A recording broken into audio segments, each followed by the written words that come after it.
जो स्थानीय निकाय के शिक्षक परीक्षा पास करने के बाद विशिष्ट शिक्षक बने हैं, राज्यकर्मी बने हैं दोस्तों, वो विशिष्ट शिक्षक नियमावली 2023 के अनुसार ही बने हैं, जो 26 दिसंबर 2023 को जारी किया गया था।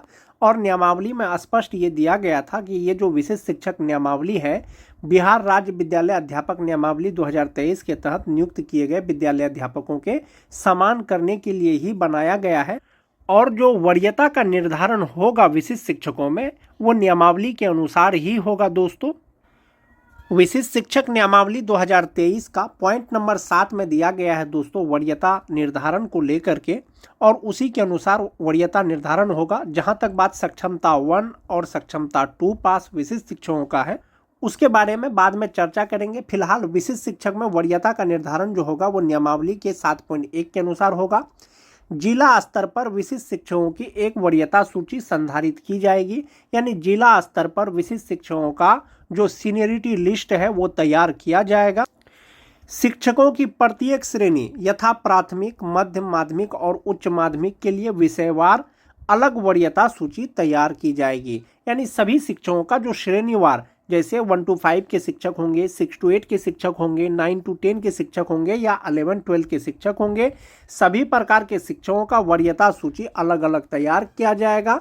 जो वरीयता सूची होगा दोस्तों, उसमें डिफ्रेंशिएट किस प्रकार से किया जाएगा, इसके लिए स्पष्ट किया गया है 7.2 में कि विशिष्ट शिक्षकों की वरीयता निम्नलिखित मापदंडों के अनुसार तैयार की जाएगी। सभी विशिष्ट शिक्षकों का वरीयता निर्धारण के लिए कुल 4 पॉइंट दिया गया है दोस्तों विशिष्ट शिक्षक नियमावली 2023 में।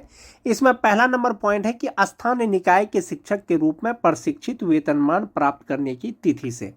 दूसरा है, जहां 2 शिक्षक उपर्युक्त मापदंड क के अनुसार एक ही तिथि साझा करते हैं, उनकी जन्म तिथि वरीयता तय करने के लिए मापदंड होगी।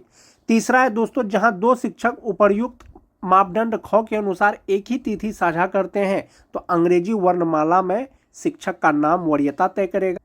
उसके बाद है दोस्तों, उपर्युक्त मापदंडों में फिट नहीं होने वाले किसी अन्य मामले का निर्णय विभाग द्वारा किया जाएगा, वो भी बाद में किया जाएगा।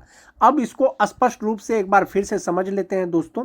इसमें जैसा कि दिया गया है कि स्थानीय निकाय के शिक्षक रूप में प्रशिक्षित वेतनमान प्राप्त करने की तिथि से, यानी कब से आपको प्रशिक्षित वेतनमान मिल रहा है, चाहे वो सक्षमता 1 पास विशिष्ट शिक्षक हो, चाहे वो सक्षमता 2 पास विशिष्ट शिक्षक हो।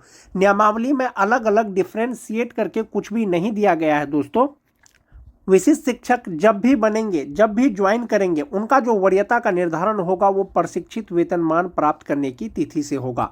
जैसे बहुत लोग 2003 से लेकर के 2005 तक के स्थानीय निकाय के शिक्षक परीक्षा दे करके कुछ लोग विशिष्ट शिक्षक बन गए, कुछ लोग विशिष्ट शिक्षक नहीं बने, लेकिन उनको प्रशिक्षित वेतनमान जो है मान जाते हैं उसको 2011 से मिल रहा है, 2012 से मिल रहा है या 2013 से मिल रहा है। और चूंकि वो स्थानीय निकाय के शिक्षक के रूप में सक्षमता 1 का परीक्षा नहीं दिए और वे सक्षमता 2 का परीक्षा दिए और पास कर गए, और सक्षमता 1 में टीईटी पास कोई शिक्षक मान जाते हैं कि वो विशिष्ट शिक्षक बन गए हैं, तो ऐसा नहीं है कि जो टीईटी पास शिक्षक हैं वो सक्षमता 1 पास करके विशिष्ट शिक्षक बने हैं और वे जो 2003 से लेकर के 2005 तक के जो स्थानीय निकाय के शिक्षक सक्षमता 2 पास करके जो विशिष्ट शिक्षक बने हैं उससे सीनियर हो जाएंगे।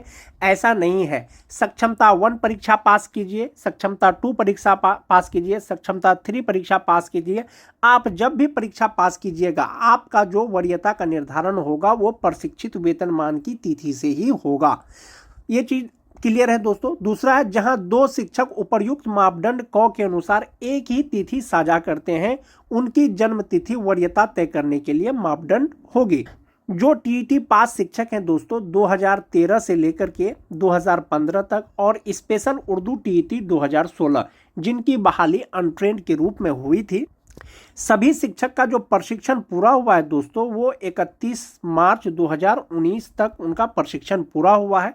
तो संभवतः जो टीईटी पास शिक्षक हैं दोस्तों उनका प्रशिक्षण का तिथि एक ही हो जाएगा। ऐसी स्थिति में विशिष्ट शिक्षकों का वरीयता का निर्धारण किस प्रकार से किया जाएगा, इसके लिए दोस्तों विभाग अलग से गाइडलाइन जारी करेगा। लेकिन नियमावली के अनुसार एक चीज ये दिया गया है कि अगर प्रशिक्षण का तिथि एक ही हो तो उनका जन्म तिथि वरीयता निर्धारण में जो है ये कार्य करेगा या मापदंड करेगा। चूंकि 2, 4, 5, 6 या 100 शिक्षकों का बात नहीं है दोस्तों कि एक ही तिथि साझा करते हैं तो उनका जन्म तिथि के आधार पर वरीयता निर्धारण कर दिया जाएगा। यहाँ पर हजारों की संख्या में शिक्षक हैं दोस्तों, इसलिए एक ही तिथि अगर साझा करते हैं तो उनकी जन्म तिथि वरीयता तय करेगा।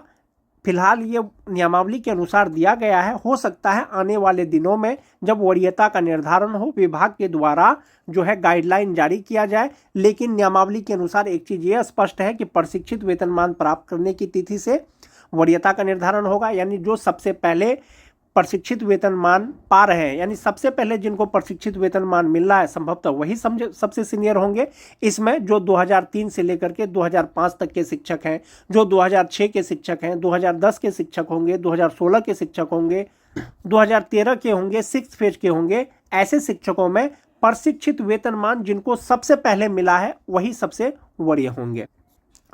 दूसरा चीज है दोस्तों, जहां 2 शिक्षक उपर्युक्त मापदंड यानी कि प्रशिक्षित वेतनमान का भी तिथि एक ही हो, उनका जन्म तिथि भी एक ही हो, ऐसी स्थिति में वरीयता का जो निर्धारण किया जाएगा वो अंग्रेजी वर्णमाला यानी नाम का जो लेटर है उसके आधार पर वरीयता तय किया जाएगा। जिनका अल्फाबेट सबसे पहले होगा संभवतः वही सबसे सीनियर होंगे। ऐसा कब होगा दोस्तों?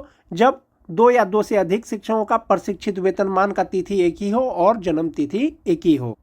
इसके अतिरिक्त जो भी मामला होगा दोस्तों वो विभाग के द्वारा बाद में निर्णय लिया जाएगा और इसी के आधार पर विशिष्ट शिक्षक का वरीयता का निर्धारण किया जाएगा। सीनियरिटी लिस्ट तैयार किया जाएगा। प्राथमिक विद्यालय का अलग, मध्य विद्यालय का अलग, माध्यमिक विद्यालय का अलग और उच्च माध्यमिक विद्यालय का अलग अलग विषयवार वरीयता सूची यानी सीनियरिटी लिस्ट जारी किया जाएगा। चूंकि विशिष्ट शिक्षक नियमावली के द्वारा ही दोस्तों विशिष्ट शिक्षक स्थानीय निकाय के शिक्षक से राज्यकर्मी बने हैं यानी विशिष्ट शिक्षक बने हैं, तो संभवतः उनका जो वरीयता का निर्धारण किया जाएगा वो नियमावली के अनुसार ही किया जाएगा। अगर इसके अतिरिक्त अगर कुछ होता है दोस्तों, संभवतः आप ये मान के चलें कि नियमावली में जो है संशोधन किया जाएगा। जैसे एक मामला है सेवा निरंतरता का। चूंकि विशिष्ट शिक्षक नियमावली 2023 में सेवा निरंतरता से संबंधित कोई भी गाइडलाइन नहीं दिया गया है दोस्तों, इसीलिए अगर सेवा निरंतरता विशिष्ट शिक्षकों को दिया जाएगा तो इसके लिए बाद में विभाग के द्वारा नियमावली में संशोधन किया जाएगा। विशिष्ट शिक्षक नियमावली के अनुसार विशिष्ट शिक्षकों को प्रोन्नति भी दिया जाएगा, लेकिन कब दिया जाएगा? लगातार 8 वर्ष की सेवा के बाद दिया जाएगा।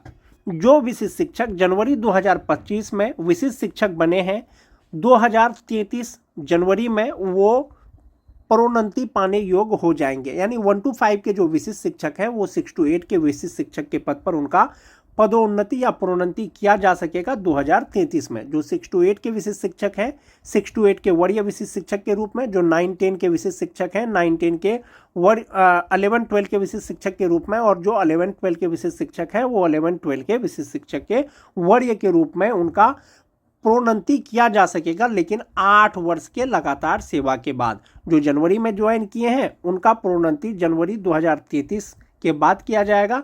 जो मार्च 2025 में ज्वाइन किए हैं तो उनका प्रोन्नति मार्च 2033 के बाद किया जाएगा। 1 to 5 से जो 6 to 8 में जाएंगे वो रिक्ति रहेगा तब होगा, लेकिन 6 to 8 के विशिष्ट शिक्षक वरीय विशिष्ट शिक्षक बनेंगे तो वो अपने ही स्थान में बन जाएंगे, और जो 11-12 के विशिष्ट शिक्षक वरीय विशिष्ट शिक्षक बन जाएंगे अपने ही पद पे, और जो 9-10 के हैं दोस्तों वो उपलब्ध रिक्तियों के अनुसार होगा। और प्रोन्नति पाने के लिए जो एसेंशियल क्वालिफिकेशन है दोस्तों वो होना चाहिए। यदि आप बेसिक ग्रेड के शिक्षक हैं, 1 to 5 के शिक्षक हैं, 8 साल बाद यदि आपको स्नातक ग्रेड में प्रमोशन दिया जाएगा, पदोन्नति किया जाएगा, तो संभवतः आपको ग्रेजुएट होना चाहिए। बीए, बीएससी, बीकॉम जो भी हो, आपको ग्रेजुएट होना चाहिए। वांछित योग्यता रहेगा तभी आपका प्रमोशन हो पाएगा। और जो 6 to 8 के विशिष्ट शिक्षक हैं दोस्तों, इसका भी क्वालिफिकेशन जो एसेंशियल क्वालिफिकेशन है वो होना चाहिए, तभी आप विशिष्ट शिक्षक बन पाएंगे। वरीय विशिष्ट शिक्षक जो 9-10 के विशिष्ट शिक्षक हैं उनका जो 11-12 में जो उनका प्रमोशन किया जाएगा तो योग्यता के आधार पर किया जाएगा और उपलब्ध रिक्तियों के अनुसार किया जाएगा। नियमावली में यह चीज स्पष्ट किया गया है दोस्तों, अधिकार के रूप में कोई भी प्रोन्नति का दावा नहीं किया जा सकेगा। सभी प्रोन्नति उपलब्ध रिक्तियों के आधार पर ही होगा और विभागीय नीति को ध्यान में रखते हुए किया जाएगा। इसके अलावा सभी प्रोन्नति विभाग की प्रचलित नीति के अनुसार की जाएगी और अपेक्षित योग्यता सहित पात्रता के अधीन होगी। यानी जो योग्यता चाहिए वो होना चाहिए। जैसे कोई 9-10 के शिक्षक हैं दोस्तों, तो उनके लिए सिंपली ग्रेजुएट और बीएड होना चाहिए। यदि 11-12 में उनका पदोन्नति किया जाएगा तो पीजी होना चाहिए, एमए, एमएससी, एमकॉम होना चाहिए, तभी उनका पदोन्नति किया जाएगा। तो नियमावली में क्लियर है दोस्तों, प्रोन्नति का क्लियर है, वेतन संरक्षण का क्लियर है, और जो वरीयता निर्धारण है वो भी नियमावली में ही स्पष्ट कर दिया गया कि वरीयता का जो निर्धारण किया जाएगा वो जिला स्तर पे ही किया जाएगा और प्राथमिक, मध्य माध्यमिक, उच्च माध्यमिक का अलग अलग वरीयता का निर्धारण किया जाएगा।